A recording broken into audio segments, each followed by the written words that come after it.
الأيام تفعل ما تشاء وطب نفسا إذا حكم القضاء. بسم اللہ الرحمن الرحیم۔ محمد عمران صاحب ہیں لاہور سے، انہوں نے سوال کیا ہے کہ روزہ توڑنے کا کفارہ کیا ہے؟ دیکھیں، جان بوجھ کر روزہ توڑنا یہ گناہ کبیرہ ہے اور حدیث پاک میں اس پر سخت وعید آئی ہے۔ لیکن روزہ توڑنے کا جو کفارہ ہے تو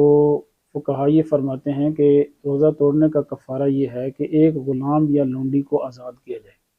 اس زمانے میں غلام اور لونڈی کا کنسیپٹ تو ہے نہیں، اس لیے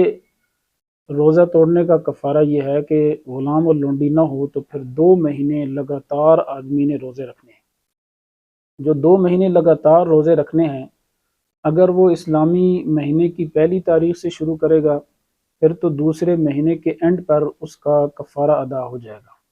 خواہ وہ دونوں مہینے 29 کے ہوں یا ایک مہینہ 29 کا ہو یا 30 کا ہو۔ لیکن اگر اس نے مہینے کی درمیان میں کوئی تاریخ سلیکٹ کی ہے، اس سے اس نے روزے رکھنا شروع کیے ہیں کفارے کے طور پر، تو پھر 60 دن روزے لگاتار رکھنا ضروری ہے۔ یاد رکھیں کہ اگر 60 دنوں میں ایک دن بھی اس نے بغیر کسی عذر شدید کے ناغہ کیا تو اس صورت میں اس کو پھر نئے سرے سے روزے رکھنا پڑیں گے۔ البتہ اگر کوئی عورت ہے اور وہ کفارے کے طور پر روزے رکھ رہی ہے اور درمیان میں اسے مینسز آ جاتے ہیں تو اس کے جو مینسز کے دن ہیں یہ شمار نہیں ہوں گے۔ جو ہی مینسز ختم ہوں تو فوراً جتنے اس نے روزے رکھے ہیں اس سے اگلا وہ روزہ شروع کر دے۔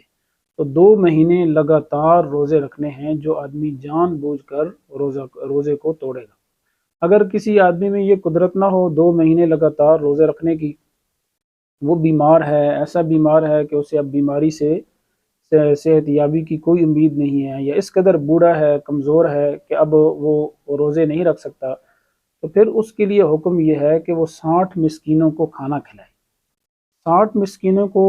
2 ٹائم صبح و شام کا کھانا، خواہ ایک ہی دن میں کھلا دے، ایک ہی دن میں 60 مسکینوں کو کھانا کھلا دیں، یا خواہ متفرق طور پر کھلائے کہ روزانہ جو ہے نا وہ ایک مسکین کو کھانا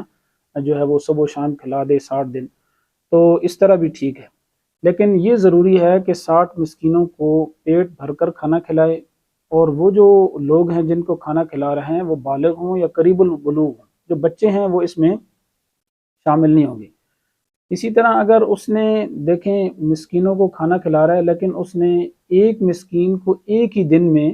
جو ہے وہ 60 دنوں کی جو قیمت ہے نا وہ دے دی ہے، تو پھر اس صورت میں یہ ایک ہی دن کا کفارہ ہوگا، وہ 60 دنوں کا کفارہ ادا نہیں ہوگا۔ اس لیے ضروری ہے کہ وہ 60 مسکینوں کو کھانا کھلائے صبح و شام۔ اگر ایک کو کھلانا چاہتا ہے تو پھر روز ایک ایک کر کے، یعنی روزانہ اس کو اتنی قیمت دے دے، تو تب اس صورت میں کفارہ ادا ہوگا۔ اگر اس نے جو ہے وہ مثلاً 60 مسکین ہیں، ان کو صبح کا کھانا کھلایا ہے لیکن شام کا کھانا کچھ اور مساکین ہیں ان کو کھلا دیا ہے، تو اس صورت میں بھی روزے کا کفارہ ادا نہیں ہوگا جب تک کہ جو 60 مسکین جن کو صبح کھلایا ہے ان کو انہی کو شام کے ٹائم کھلا دے، یا جن کو شام کے ٹائم کھلایا ہے انہی کو ایک وقت کا اور کھانا کھلا دے، تو اس صورت میں اس کے روزے کا کفارہ ادا ہوگا۔ تو بہرحال یہ روزے کا کفارہ ہے۔ اس زمانے میں غلام اور لونڈیوں کا کنسیپٹ نہیں ہے، تو 2 مہینے لگاتار روزے رکھیں، اور اگر 2 مہینے وہ روزے نہیں رکھ سکتا تو پھر وہ 60 مسکینوں کو کھانا کھلا دے، یا پھر وہ 60 مسکینوں کو قیمت بھی ادا کر سکتا ہے، اور ایک مسکین کو اتنی قیمت دے جو صدقہ فطر کی مقدار ہے۔ صدقہ فطر کی مقدار کے متعلق ہم نے ڈیٹیل سے ایک ویڈیو بنائی ہے، آپ جو ہے وہ چینل پر جا کر اس کو دیکھ سکتے ہیں۔